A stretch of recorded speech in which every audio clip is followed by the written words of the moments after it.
All right, welcome to Western Civ again. We've finished talking about the Protestant Reformation, and now let's see how the Catholics respond to this. This is called the Catholic Counter-Reformation. Well, look at Protestants here. They started off in Germany, 1517, Martin Luther protesting against the church's indulgences, and then you have the rise of Lutheranisms, and that's pretty much in the northern part of Germany. The Lutherans will be in the northern states of Germany, spreading up into Denmark and Sweden. And then you've got Henry VIII and the Church of England, England breaking away from the church. And then closer on the continent, starting off in Switzerland, the Swiss areas, John Calvin, his ideas spreading all over Europe or Northern Europe. And this is quite dynamic. Well, the Catholics are going to need to counter this, as it seems like Protestantism, the Protestants seem to be winning, especially in Northern Europe. One of the ideas that will be presented is the idea of a Society of Jesus. They're still around today. They're called the Jesuits. So the founding of this Jesuit order, an order of priests, is founded to combat Protestants, to stop the spread of Protestants. The guy who creates this Society of Jesus, the inventor of these Jesuit priests, is a guy named Ignatius Loyola. He is Spanish. He is a Spanish soldier. So this is in the time period where all the spreading of Protestantism all around Europe. He is a Spanish soldier, and he's fighting in a war, and he is wounded. There he is being wounded here. It becomes a holy event for him because it's in the hospital that he has this epiphany that he is to save Catholicism against the Protestants. He sits down and writes a book about this, how this is to be done.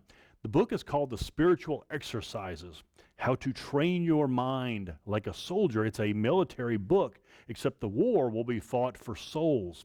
And it's not a real war with guns, it's a war of Catholics versus Protestant ideas. The way the spiritual exercises work, it's for specially trained priests who are going to be trained to enter this order.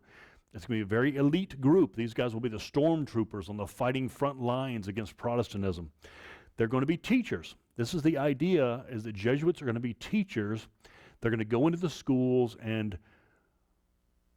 Protestants, a lot of the older Protestants, they experienced a lot of the bad times of the Catholic Church. So we're going to go into the churches here, the schools here, and train young kids to back to the ways of Catholicism. So it's going to be a military order of priests who are going to be educators.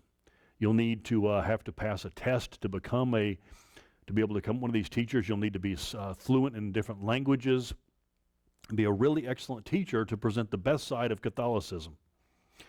Also, you'll need to train your mind. You'll need to learn that instead of questioning the church and questioning all the scripture, you'll need to obey the Pope absolutely. Absolute obedience to the Pope. One of the lines in the spiritual exercises is, if the Pope says that a piece of paper is black and it appears to be white to you, you must say it is black, that this paper is black because the Pope decrees it. So an absolute following of the Pope, and that's the only way he believes, like an army, you have to obey orders. That's the only way to achieve victory in this battle. He's very successful, though. This Society of Jesus is very successful.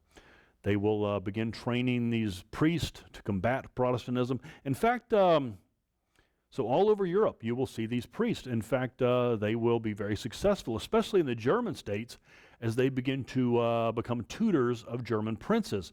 As the older prince might have been a Protestant or a Lutheran, the Jesuit priest will go in and try to train the young priest so that when he becomes the prince, he can change the religion back to Catholicism. So they're very successful in these training places, and they'll have these special insignia. They're also very famous in the New World. Again, the New World is open up. All these souls, these savages in the New World, North and South America, well, they need to experience Christianity, and the first guy off the boat sometimes will be a Jesuit priest, and he will start setting up a mission and start training these young people there to become Catholic. They also will be heading to the east. They will be the first guy off the boat in China and India. China and India are just opening up to Catholicism. In fact, you'll have Chinese emperors, curious about Christianity, and the first guy that they meet is going to be a Jesuit priest. Again, he's very well educated. He's there on a mission. He speaks foreign languages, and so he can learn Chinese, and he will present the Catholic view of Christianity in the best possible light.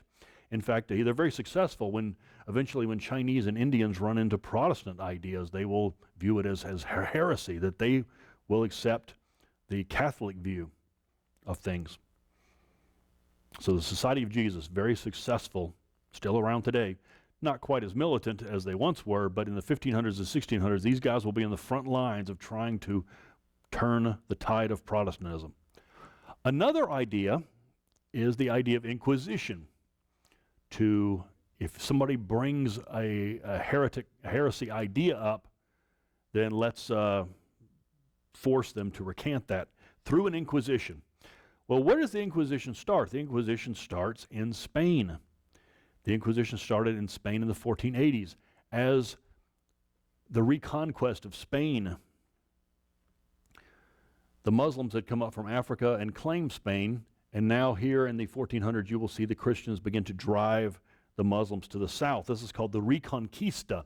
And part of the Reconquista is, as Christians are reclaiming Spain from the north to the south, that a lot of Muslims want to maintain their property, and so they will pretend like they're Christian. They'll just go to church and do the sign of the cross and say, well, I'm a Christian now, I get to keep my property.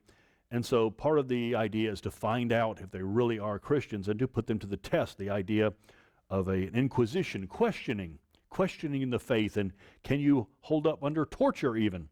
So the Inquisition becomes quite famous here, and quite actually for being diabolical and rooting out Muslims. And then it'll also turn on Jews, that there are a lot of Jews in Spain also who are maybe hiding out and pretending to be Christians. So they will be found out through questioning. And true Christians, they claim, can hold up under torture. So you'll need to be able to maintain your Christianity under torture. And a carnival atmosphere ensues of torture chambers, or at least reports of torture chambers all over Spain, and people living in fear. And becomes the stuff of jokes. This is Monty Python's famous skit, and no one expects the Spanish Inquisition, that they're so diabolical that they just jump in and grab people out of nowhere.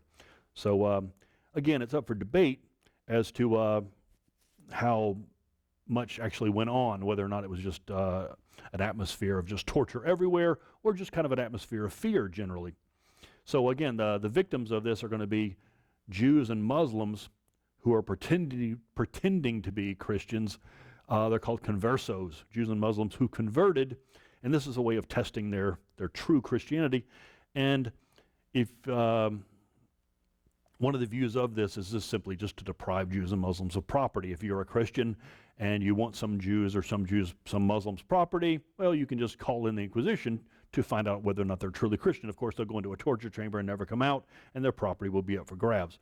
So we're not really sure. The debate is still on as to how much of this actually happened, or how much of it is just Protestant propaganda against the Catholic Church, or how much of it is covered up by the Catholic Church.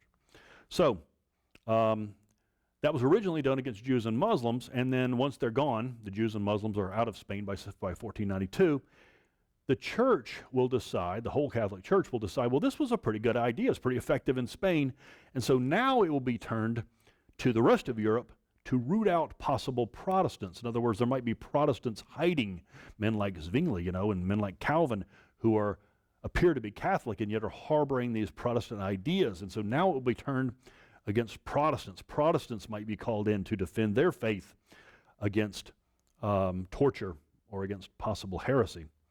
So the Inquisition makes its way to the rest of Europe. And people called before the Inquisition, it's the stuff of terror and fear. One of the most famous cases is the case of Galileo, and this is in Italy, right around the Rome, So a lot of science going on, and Galileo is a scientist, and he is famous for inventing a telescope, not inventing the telescope, he didn't invent the telescope, but pointing it toward the sky and reporting what he saw. And some of the things he saw were craters on the moon and other moons around other planets. And this went against the teaching of the church, that the heavens are perfect out there. That's where God lives, and it's perfect. And so he begins to report all these goings-on, comets, there are spots on the sun. And the Catholic Church is going to call him in and tell him to recant this, as his ideas are going against the Catholic Church.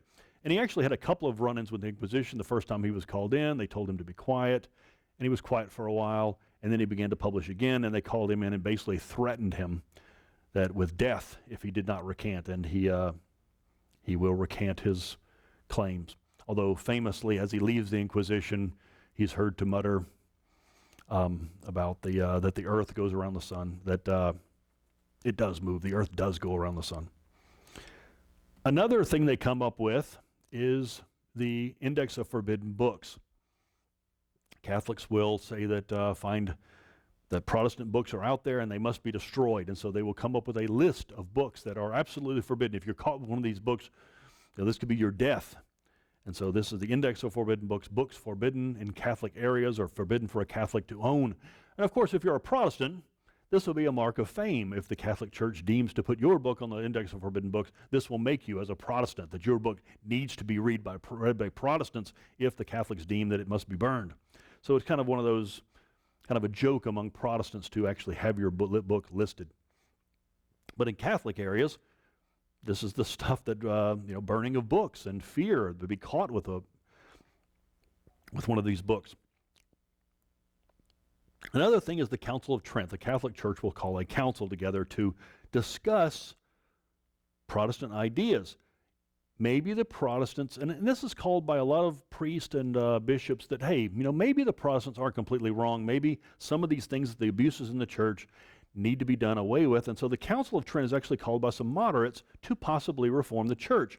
And then once they actually get to Trent, as you notice, this meeting is going to last for 20 years.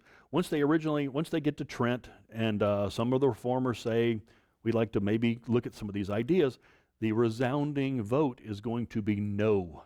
There will be no further examination of these things. The church is absolutely correct. Protestants are absolutely wrong. And the Council of Trent now, for the next 20 years, is going to be a ground where anything smacking of Protestantism will be stopped in its tracks, that they will agree to defend the church absolutely against any attack by Protestants. So it started off as a kind of possible rapprochement between Protestants and Catholics, ends with diehard Catholics taking over and absolutely no progress made or no reform of any fashion made. In fact, they will firmly establish their 7 sacraments. The Catholics will have 7 sacraments, and that's the way it's going to be, and to say otherwise will be heresy. So even today, these are the 7 sacraments, things that you need to do to eventually go to heaven. I'll just list them for you here. Baptism, the Eucharist, or Last Supper, and that's what Protestants agreed to. Well, then there's a lot more. You have to be confirmed. You have to go through a process of confirming your Christianity, and then doing penance. You have to confess your sins to a priest, and then the priest will tell you your punishment. That's penance. And then extreme unction on your deathbed. You need to have a priest there.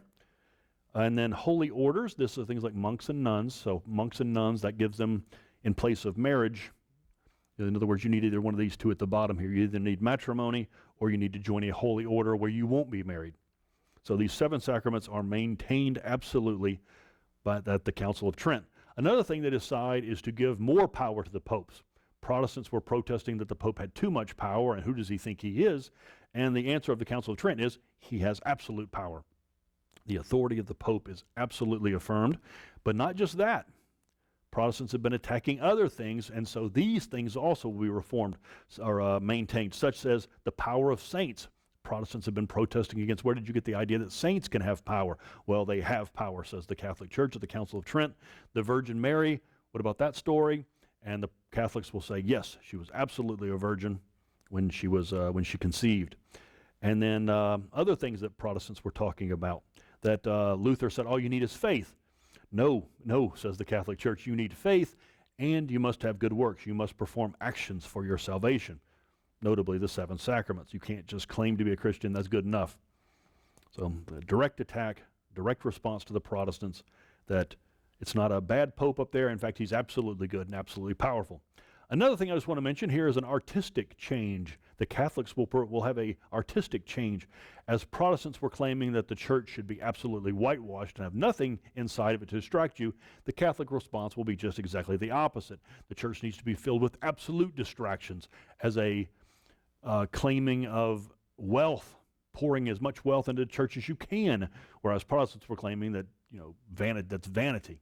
Catholics will say it's not vanity, it's giving of your wealth to the church. And so the new style is called Baroque. Here in the 1500s and 1600s, the style is Baroque, which is just extremely gaudy. If you go into a Baroque church, you'll know it because your eyes will be dazzled by all the marble and metal and gold and silver and paintings, just an absolute overabundance of art in these churches. So this is the new movement, the Baroque movement, to affirm the power of the Catholic Church.